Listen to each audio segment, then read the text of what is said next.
Also, look at my ring. It's a heart.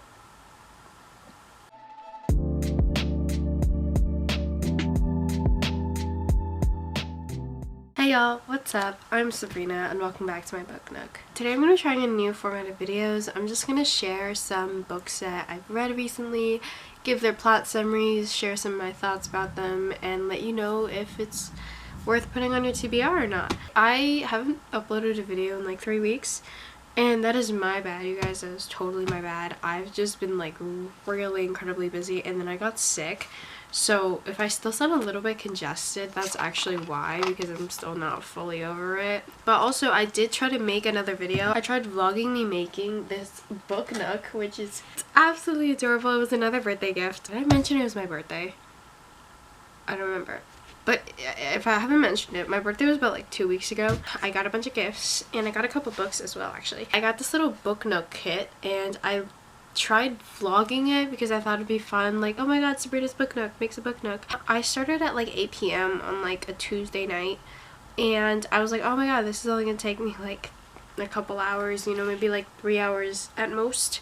It took me 6.5 hours. I stayed up until 2:30 a.m. finishing this, and by then I was just like, okay, you know what, I'm not gonna vlog. Like, I'm over it. I'm done. So I'm just gonna show this off because of all my hard work. The good news is, while I was making it, I did catch up on Abbott Elementary, which is so good. You guys should totally watch it. It's so funny. So back to the video. Recently, I've been only reading like 2 genres for some reason. Romance books and mystery books, which I don't know why, but I guess I'm just kind of like a genre girl, you know what I mean? Like, I know what I like and I'm gonna stick to it. Yeah, I did read actually one fantasy book, and I already did a review for that though. It's just Hallett by Lee Bardugo, which, you know, if you want to watch it, I'll link it in the description. I just thought like sharing some of my recent reads would be kind of an easier, more low-key type of video to do, and also my friends are kind of annoyed with me for just like talking about my recent rom-com reads, so I'm just gonna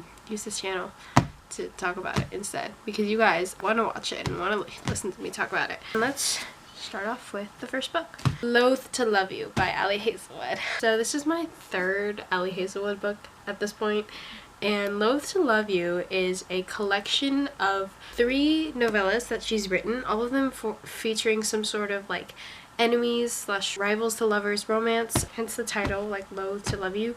And the novellas follow 3 different women in STEM as they happen to fall into a romance with a man who they also happen to hate. It's absolutely fantastic. You've got Under One Roof, which is this one, in which an environmental engineer is forced to room with a big corporate oil lawyer. Stuck With You, in which a civil engineer happens to be stuck in an elevator with the worst man possible.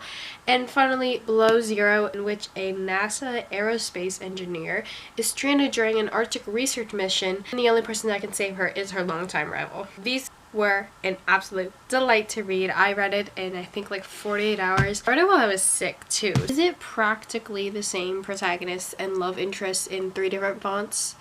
Yes, 100% yes. But you know, Hazelwood has a formula, and I fucking love the formula, so I don't mind. You know, she knows what she's doing, and I'm gonna read it every single time. Also, all the 3 protagonists in this book are like connected, like they're best friends, and their love interests are best friends with each other. I just think that's really cute. I always love it when characters are connected in books.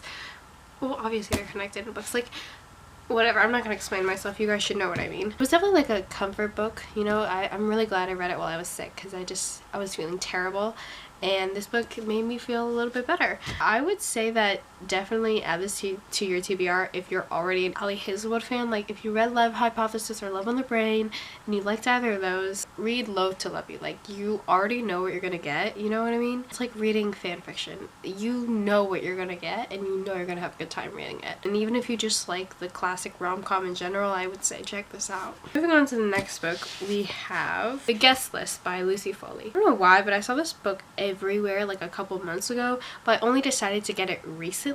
So The Guest List is kind of your classic murder mystery. It follows this wedding on a remote Scottish island of this illustrious magazine editor and this reality TV star, except each guest and kind of like the bride and groom themselves seem to be hiding some sort of secret, and it all comes unraveling, ending with one of them dead.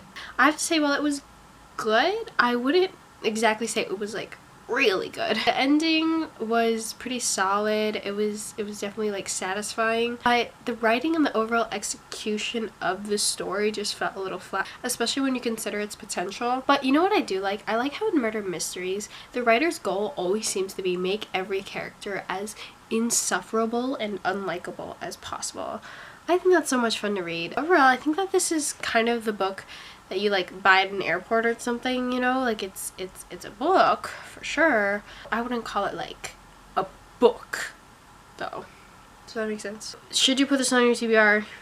Maybe. I'd put it as like a library book or something, but I wouldn't necessarily go out of my way to spend money on it. Moving on to the next book, we have When in Rome by Sarah Adams. When in Rome follows pop princess Amelia Rose as she gets inspired by her favorite movie, Roman Holiday, and disappears into the middle of the night to Rome, Kentucky, that is. There she meets this gruff, closed-off pie store owner, Noah Walker, and as she continues to escape the pressures of her stardom, she grows to love the little town of Rome and maybe a certain inhabitant in it as well. I'm gonna be honest, this was not that good. It was okay, sure, you know, but compared to like other romance books I've read, it's just kind of mid.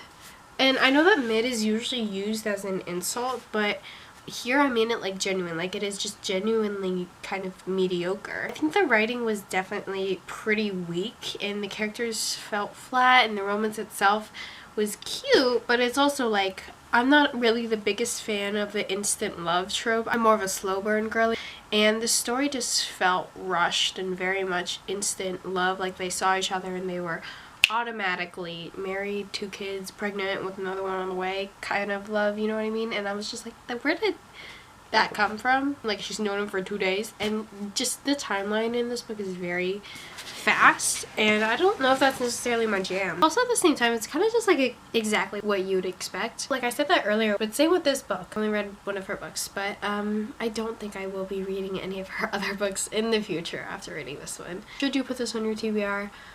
I'm gonna have to go like, you know, it's kind of like the guest list. Like, it's a library book that I maybe would pick up one day, but I mean, it's not like bad. It's just kind of like, it's nothing special. Sorry, I don't like being negative because I feel bad because I feel like authors already worked so hard to create books. Also at the same time, it's like, this is your job, you know, maybe be a little bit better at it. I did not mean to say that. That is not in the script. That just came out of me. I don't know why I said that. Moving on to the next book, The Appeal by Janice Hallett. Okay, switching back to mystery again. I was genuinely not kidding earlier. I only read mystery and romance. But basically, The Appeal is an epistolary novel.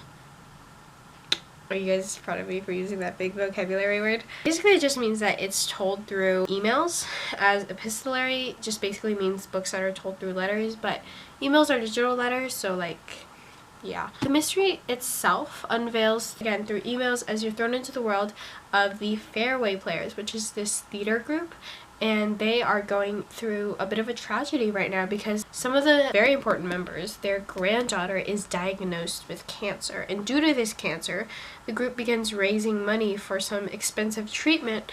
However, not everybody is exactly buying this story, and tension builds and builds and builds until one day a dead body is found, and all the evidence can be found through these emails. I usually don't like this writing format. In fact, the book I hate the most is an email book. Like, you know how people have like their all-time favorite books? I have like an all-time hate book, and that book is Love, Rosie, and that might be a bit of a controversial opinion. I absolutely hate that book, and it turned me off reading, you know, books that are told through like messages and emails for a very long time. I don't know, I just picked this book up because it was like Barnes & Noble's pick of the month, I think. I needed another book for buy one get one 50% off. But this book was actually very captivating, and I found myself just absolutely devouring it. However, don't get me wrong though, this book is very dense. Like, because it is told through emails, there's a lot of information packed in each sentence, in each paragraph, in each page, and it's just a lot of